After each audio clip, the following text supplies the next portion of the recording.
This news is brought you by Bhushan jewellers Solan. Himachal Kisan Sabha Sirmaur इकाई ने आज कृषि कानूनों और देश में किसानों द्वारा कृषि कानून को लेकर किए जा रहे धरना प्रदर्शन का समर्थन करते हुए नाहन में केंद्र सरकार के विरुद्ध जमकर नारेबाजी की। वहीं कृषि विरोधी कानून को निरस्त करने का ज्ञापन उपायुक्त सिरमौर की मार्फत राष्ट्रपति को प्रेषित किया। हिमाचल किसान सभा के किसान प्रतिनिधियों ने इस दौरान कृषि कानून 2020 को निरस्त न करने की सूरत में आगामी 5 दिसंबर को जिला के गांव-गांव में केंद्र सरकार के प्रधानमंत्री पूंजीपतियों के पुतले फूंकने का भी अल्टीमेटम दिया। हिमाचल किसान सभा के पदाधिकारियों ने कहा कि प्रदेश का जिला सिरमौर ऐसा जिला है जहां पर धान, गेहूं, गन्ना की फसल प्रचुर मात्रा में होती है, जिसके चलते इसे मार्केटेबल सरप्लस कहा जाता है, जिसके लिए एमएसपी बहुत आवश्यक है। तानाशाही नहीं चलेगी, नहीं चलेगी, नहीं चलेगी। हिटलरशाही नहीं चलेगी, नहीं चलेगी, नहीं चलेगी। हिटलरशाही नहीं चलेगी, नहीं चलेगी, नहीं चलेगी। सरकार की तानाशाही नहीं चलेगी, नहीं चलेगी, नहीं चलेगी। जनता के लोकतांत्रिक अधिकारों को छीनना बंद करो, बंद करो, बंद करो। जनता के लोकतांत्रिक अधिकारों को छीनने वाली सरकार मुर्दाबाद, मुर्दाबाद, मुर्दाबाद। अनाज पे सट्टा खेलने वाली सरकार नहीं चलेगी, नहीं चलेगी।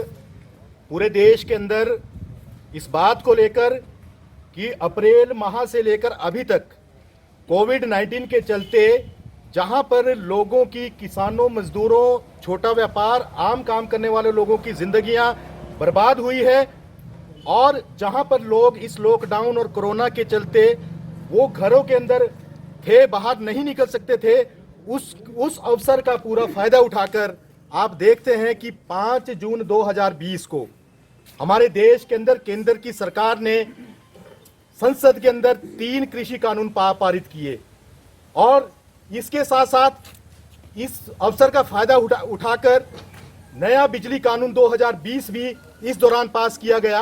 और आप देखते हैं सरकार यहां ही नहीं रुकी, कॉरपोरेट्स को फायदा पहुंचाने के लिए जितनी भी कॉरपोरेट योजनाएं थी उनको जो एनओसी अनापत्ति जो मूल्यांकन थे उसको भी परिवर्तित कर दिया गया और जो मुक्त व्यापार की संधियां थी हमारे देश विदेश के अंदर, उन संधियों को जो है वो आम जनता के विरोध में, वो आम जो है उसके बाजार के विरोध में उसको खोल दिया।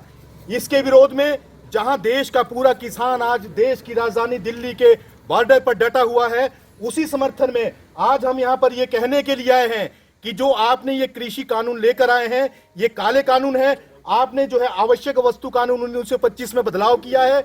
आपने दाल, तिलहन और दूसरी चीजें जो 24 जो आवश्यक वस्तुएं थी, इवन आलू प्याज तक को जो है आवश्यक वस्तुओं से बाहर कर दिया है। जो आम जनता के जीवन में, दैनिक जीवन में जो इस्तेमाल करने वाली जो चीजें थी उसको आपने आवश्यक वस्तु कानून से बाहर कर दिया। दूसरा कानून आप लाए कि आपका जो आप ठेके पर खेती होगी और पूंजीपतियों को जो है फायदा पहुंचाने के लिए जो है किसानी जो है वो ठेके पर की जाएगी। और उसके साथ साथ जो आपने बड़ा कदम उठाया वो ये कदम उठाया कि आपने जो दूसरा कानून लाया उस कानून के अंदर आप लोगों ने जो हमारे 28,000 के आसपास मंडियां हमारे देश के अंदर थी, जो किसानों के उत्पाद को, चाहे वो कृषि उत्पाद हो, वो सब्जियां हो, वो फल हो, ये इस तरह के जो उत्पाद को वो मंडियां खरीदती थी, उन मंडियों को समाप्त करके जो आप लोगों ने एक बड़ा कुठाराघात देश के किसानों के ऊपर किया है, इसका नतीजा ये होगा कि जो ना तो समर्थन मूल्य होगा किसी प्रोडक्ट का और ना ही मंडियां जो है, जो सरकार है वो मंडियों के लिए कोई समर्थन मूल्य तय करेगी। देश का पूंजीपति विदेशी कॉर्पोरेट तय करेगा कि वो उसकी पूरी जमाखोरी करेगा और दोगुने तिगुने भाव में जो है उसको वो क्योंकि सरकार छूट दी है उनको। 1 साल के बाद जो है वो दुगुना उसके दाम के अंदर, तिगुना उसके दाम के अंदर उस वस्तु को बेचेगा, जिससे देश का किसान नहीं बल्कि जो उपभोक्ता है देश का, जो आलू, प्याज, दाल, तिलहन, तेल इन चीजों को इस्तेमाल करता है, वो भी बुरी तरह से तबाह हो जाएगा। 2020 को गांव-गांव के अंदर जो है जो कॉर्पोरेट घराने हैं, जो मोदी सरकार है, जो नरेंद्र मोदी है, इन सब के पुतले गांव-गांव के अंदर 5 दिसंबर को फूकेंगे। ये आह्वान करने के लिए आज हम यहाँ पर पहुंचे हैं। दिव्य हिमाचल टीवी के लिए नाहन से सुभाष शर्मा की रिपोर्ट। पारंपरिक व आधुनिक आभूषणों को लेकर प्रदेश में ब्रांड बन चुका भूषण ज्वेलर्स सोलन अपने ग्राहकों के लिए विस्तृत रेंज उपलब्ध करवा रहा है। भूषण समूह लगातार 50 वर्षों से विभिन्न क्षेत्रों में अपनी सेवाएं दे रहा है और मात्र 5 वर्षों में ही आभूषणों की दुनिया में अपनी पहचान कायम कर चुका यह शोरूम अपने बेहतरीन डिजाइन के लिए ग्राहकों की पहली पसंद बन गया है। आभूषण चाहे सोने के हो या फिर हीरे व चांदी के, इनके डिजाइन का कोई सानी नहीं है। वैरायटी, विश्वसनीयता और ग्राहकों की उम्मीदों पर खरा उतरने का संकल्प लिए यह ब्रांड निरंतर सफलता के नए आयाम स्थापित कर रहा है। भूषण ज्वेलर्स के एमडी विनय गुप्ता का कहना है कि न्यू वैरायटी, न्यूनतम मेकिंग चार्जेस, ढेरों उपहार व शोरूम में अपनेपन का एहसास हमें अन्य ब्रांड से जुदा करता है। इसी वजह से आज हम ग्राहकों के दिलों पर राज कर रहे हैं। तो अगर आप भी आभूषण खरीदना चाहते हैं तो चले आइए आज ही भूषण ज्वेलर्स सोलन।